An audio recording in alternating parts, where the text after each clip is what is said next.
82 বছরেরও বেশি content upload হচ্ছে প্রতিদিন সোশ্যাল মিডিয়াতে, মানে প্রতি মিনিটে 500 ঘন্টারও বেশি, 500 কোটিরও বেশি মানুষ প্রতিদিন সোশ্যাল মিডিয়াতে অ্যাক্টিভ রয়েছে বর্তমান রিসার্চ বলছে। এভাবে চলতে থাকলে আগামী 2-3 বছরের মধ্যে ইউথদের ডিপ্রেশনের প্রধান কারণ হয়ে দাঁড়াবে সোশ্যাল মিডিয়া।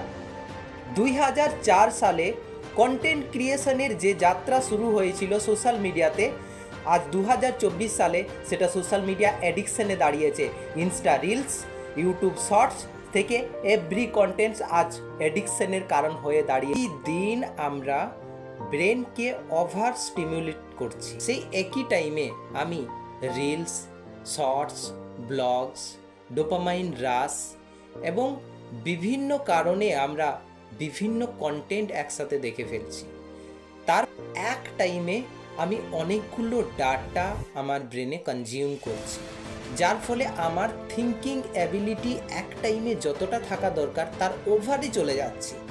ফলে আমাদের থিঙ্কিং অ্যাবিলিটি কমে আসছে, থিঙ্কিং পাওয়ার কমে আসছে। আমরা থেকে বেরোতে গেলে প্রথমে সোশ্যাল মিডিয়া থেকে একসঙ্গে ডাটা কনজিউম করা কমাতে হবে, সঙ্গে স্ক্রিন টাইম কমাতে হবে।